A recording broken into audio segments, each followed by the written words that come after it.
नमस्कार दोस्तों, मैं डॉक्टर पवन वासनीवाल आपका स्वागत करता हूं, वेलकम करता हूं। दोस्तों, वायरल फीवर क्या होता है? वायरल फीवर के समय आपको नाक बह सकती है, मतलब नोजी आ रही है, आपको खांसी की शिकायत हो सकती है, आपका सर दर्द बहुत तेज होता है, आपको फीवर तेज आता है, आपको गले में दर्द जनरली रहता है और कई बार आपको सांस लेने में दिक्कत रहने लग जाती है। इसका मतलब आपको वायरल फीवर हो गया। इसी वायरल फीवर के बारे में आज संपूर्ण जानकारी लेके आया हूँ। मतलब इस वायरल फीवर का क्या इलाज हो सकता है क्या, या वायरल फीवर की जो जितनी भी आपके कॉम्प्लिकेशन हो सकते हैं, या कौन कौन सी जनरली दवाइयाँ दी जाती है, इसका संपूर्ण नॉलेज में लेके आया हूँ दोस्तों। तो आगे बढ़ने से पहले मैं जरूर बोलूँगा, यदि आपने चैनल को सब्सक्राइब नहीं किया, चैनल को सब्सक्राइब कर लें, बेल आइकन को इनेबल कर लें और जितना हो सकता है अपने दोस्तों को, फैमिली मेम्बर्स को शेयर करें, ताकि उन सभी को भी दोस्तों इस नॉलेज का पता लगे और जो प्रॉपर तरीके से दवाई लेंगे बहुत जल्दी ठीक हो जाएंगे दोस्तों। हालांकि वैसे वायरल फीवर 3 से 4 दिन में आपको जनरली ऑटोमेटिक ठीक हो जाता है, लेकिन पेशेंट को बहुत ज़्यादा दिक्कत होने लग जाती है। वो कौन कौन सी दिक्कत है? बेसिकली इसका जो इलाज होता है वो सिम्टम्स के बेसिस पे ही होता है। मतलब जैसे पेशेंट को लक्षण आते हैं उसी तरह की जनरली दवाई दी जाती है। तो शुरुआत करते हैं यहाँ पे। सबसे पहले पेशेंट को जैसे नाक बह रही है, उसमें जनरली कौन कौन सी दवाई दी जाती है? तो सबसे पहले दोस्तों आता है इसमें, यदि पेशेंट को नाक बह रही है तो दोस्तों जनरली एविल की गोली दी जाती है, जिसमें फेनिरामिन मेलिएट नाम का सोल्ट होता है। और आपको शायद बहुत अच्छे से पता होगा कि एविल क्या होती है। उसी तरह से दोस्तों यहाँ पे दूसरी दवाई दी जाती है सैट्रिजीन, जो सैटजीन के नाम से आता है। डॉक्टर रेड्डी इस दवा को बनाता है दोस्तों। सैटजीन भी ले सकते हैं। इसी क्रम में बहुत सारे सैट्रिजीन से रिलेटेड मैंने अलग से वीडियो बना रखा है। तो मैं जितने भी आज दवाओं के बारे में बताने वाला हूँ, उन सभी की इंडिविजुअल जानकारी भी मैंने पूरा अलग से वीडियो बना रखा है। और वहां पे आपको कहाँ मिलेगा ये सारी की सारी चीजें? डिस्क्रिप्शन बॉक्स में जाना और वहां पे मैंने अलग से आपको लिंक दे रखा है, वहां जाके आप सभी दवाओं के नॉलेज के ले सकते हैं। तो उसी क्रम में दोस्तों और कौन सी सैट्रिजिन के साथ मोंटेलुकास का भी एक कॉम्बिनेशन आता है, जिसको मोंटेलुकास सोडियम और लिवोसैट्रिजिन हाइड्रोक्लोराइड आईपी टैबलेट के फॉर्म में आता है, जो सिप्ला कंपनी बनाता है मॉन्टेर एलसी के नाम से। इसमें भी बहुत सारी दवा कंपनीज और भी दवाएं बनाती है दोस्तों। यदि बच्चों को यदि इस तरह की प्रॉब्लम है तो बच्चों में सिरप आता है, वो सिरप बच्चों को आप दे सकते हैं। उसी तरह से दोस्तों अब बात करते हैं कि यदि सिर दर्द और बुखार दोनों सिचुएशन है तो कौन कौन सी दवाएं जनरली दी जाती है दोस्तों। इसमें सबसे पहले जो दवा आती है डाइक्लोफेनाक और पैरासीटामोल के कॉम्बिनेशन की डाइक्लोविन प्लस के नाम से आता है, जो पूरी बॉडी में यदि एक है, पूरी बॉडी में दर्द है तो उस समय जनरली दी जाती है, जो फीवर उतार देता है, आपका बॉडी का एक खत्म कर देता है। तो बिल्कुल पेशेंट ऐसा लगता है थोड़ी देर बाद में ही कि हमें बिल्कुल स्वस्थ हो गया हूं, कि ये इस तरह से काम करती है।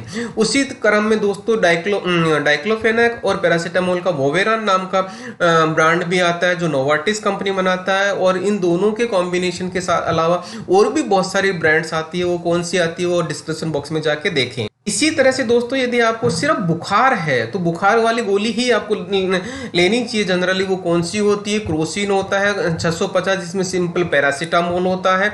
उसी तरह से दोस्तों कॉलपोल ले सकते हैं, दी जाती है, जो 500 mg होता है। डोलो 650 भी होता है। यदि ज्यादा फीवर या फीवर हाई ग्रेड का होता है तो उस टाइम पर प्लेन आप पैरासीटामोल पेशेंट को दी जाती है दोस्तों। यदि बच्चों की बात आती है तो कॉलपोल सिरप आता है, जो जनरली अलग अलग मेजरमेंट के हिसाब से दी जाती है, डोज डॉक्टर के अनुसार कैलकुलेट करके दी जाती है।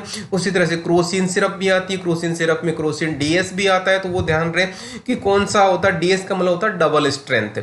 उसी तरह से बात करते हैं दोस्तों, यहाँ पे खांसी यदि पेशेंट को बहुत ज्यादा आ रही है तो खांसी सिचुएशन, उस सिचुएशन में कौन सी सिरप जनरली दी जाती है? तो दोस्तों बेनाड्रिल कफ सिरप होती है, जो पेशेंट को जनरली दी जाती है। बेनाड्रिल के बारे में मैंने संपूर्ण अलग से वीडियो बना रखा है। डाबर का कफ सिरप आता है, डाबर हनीटस, ये वाला कफ सिरप भी जनरली दिया जाता है। ग्रिलिंगटस की बहुत सारी अलग अलग ब्रांड्स आती है, जो ग्रिलिंगटस कफ सिरप होता है सिंपल, और ग्रिलिंगटस एलएस होता है, ग्रिलिंगटस बीएम होता है दोस्तों, और ग्रिलिंगटस एल होता है।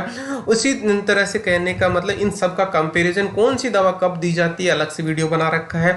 आप उस वीडियो पे जाके लिंक क्लिक करें, आपको पूरा नॉलेज मिलेगा दोस्तों। उसी क्रम में दोस्तों आता है कॉफलेट कफ सिरप आता है, जो हिमालय कंपनी बनाता है। इसके बारे में मैंने अलग से वीडियो बना रखा है। कॉफोल कफ सिरप आता है, जो प्योरली नेचुरल नेचुरल होता है, इससे कोई साइड इफेक्ट जनरली नहीं होते हैं। उसी तरह से दोस्तों यदि आपको यहाँ पे कुछ बहुत ज़्यादा खिंचाव महसूस होता हो, अस्तालिन दवाई दी जाती है, लिवोलिन कफ सिरप दी जाती है, तो वो क्या होता है दोस्तों, इसमें साल्ब्यूटामोल होता है जो यहाँ के ब्रोंकोस्पाज्म को थोड़ा सा डायलेट कर देता है, जिससे पेशेंट को सांस लेने में थोड़ा आराम आता है। तो इस तरह से दवा काम करती है दोस्तों। उसके अलावा कोरेक्स कफ सिरप भी आता है। तो ये सारे के सारे मैंने आपको जो कफ सिरप बताई है उनमें से कौन सी दवा लेनी है वो डॉक्टर की कंसल्टेशन से आप दवा लें। इंडिविजुअल मैंने सभी का अलग से वीडियो बना रखा है, तो आप वहां जाके इनका डिटेल नॉलेज ले सकते हैं कि कितनी जनरली डोज दी जाती है, कौन सी कंपनी की कौन कौन सी ब्रांड्स आती है, ये सारा का सारा नॉलेज आपको वहां मिलेगा। दोस्तों अब बात करते हैं यहाँ पे कि गले में इन्फेक्शन हो गया है, दर्द है, तो उस सिचुएशन में कौन सा जनरली एंटीबायोटिक दिया जाता है दोस्तों। इसमें ऑगमेंटिन 375 आता है जो दिन में जनरली 2 बार दी जाती है। यदि 650 लेते हैं तो जनरली दिन में 1 बार ली जाती है दोस्तों। ऑगमेंटिन के अलावा दोस्तों एजिथ्रॉल भी आता है जो 500 आता है, 500 यहाँ का मतलब 500 mg आता है, वो दिन की 1 ली जाती है दोस्तों। उसी तरह से एजिपैक्ट आता है जो 500 mg होता है, जो दूसरी कंपनी का बनाया हुआ है दोस्तों। यहाँ बच्चों के लिए बात करें तो यहाँ पे कफ सिरप जनरली आता है जो 200 mg वाला आता है, और उसी तरह से एजिथ्रॉल 200 भी आता है। तो दोस्तों इसी क्रम में दूसरे एंटीबायोटिक की बात करूं तो डॉक्सीसिप आता है जिसमें डॉक्सीसाइक्लिन होता है 100 mg। यहाँ पे कौन सी जनरली दवाई प्रीफर्ड की जाती है, जनरली एजिथ्रॉल और ऑगमेंटिन प्रीफर्ड की जाती है, लेकिन आपको फर्दर कोई नॉलेज चाहिए तो दोस्तों डिस्क्रिप्शन बॉक्स में जाके पूरी दवाओं के नॉलेज लें, और यहाँ पे पूरा नॉलेज लेंगे तो आपको पूरा जानकारी मिलेगा। दोस्तों ये जो जानकारी दी है मैंने वायरल फीवर के इलाज की, उसमें बेसिकली हुआ क्या, या ऐसा क्या चीज था कि कॉम्बिनेशन से दवाएं जनरली दी जाती है। तो इसमें एक सबसे पहले मैं बात बताऊं कि आपकी नाक बह रही थी तो उसमें एक एंटी एलर्जिक दवा लेनी होती है, जिसमें आपको क्या करना था कि या तो एविल या सेट्रिजिन या लेवोसेट्रिजिन के साथ मॉन्टेलोकास, इन तीनों में से कॉम्बिनेशन में से जनरली एक दवा जनरली पेशेंट को दी जाती है जो एलर्जी वाली प्रॉब्लम को शॉर्ट आउट करती है, उसको ट्रीटमेंट करती है। उसी तरह से दोस्तों बार बार खांसी आ रही है, खांसी के लिए जनरली एक कफ सिरप जनरली दी जाती है। कफ सिरप कौन सी देनी है, या आपको ड्राई कफ है या वेट कफ है, उसी के अकॉर्डिंग डॉक्टर प्रिस्क्राइब करता है आपको, और वो दवाई आपको लेनी चाहिए। दोस्तों यदि सर दर्द है, बुखार है, मतलब कौन सी सिचुएशन है, इसके मतलब यदि सिर्फ सिंपल बुखार है तो सिंपल पैरासीटामोल होता है, सिंपल बॉडी एक है तो डाइक्लोफेनाक होता है। यदि दोनों सिचुएशन है तो दोनों के कॉम्बिनेशन वाली दवाई पेशेंट को जनरली दी जाती है। उसी क्रम में दोस्तों यदि गले में इन्फेक्शन है और दर्द हो रहा है तो जनरली एंटीबायोटिक दी जाती है। वो एंटीबायोटिक किस तरह से दी जाती है। तो ये वायरल फीवर के बारे में जो जानकारी दी है, आपको जानकारी कैसी लगी कमेंट सेक्शन में कमेंट करके जरूर बताइएगा।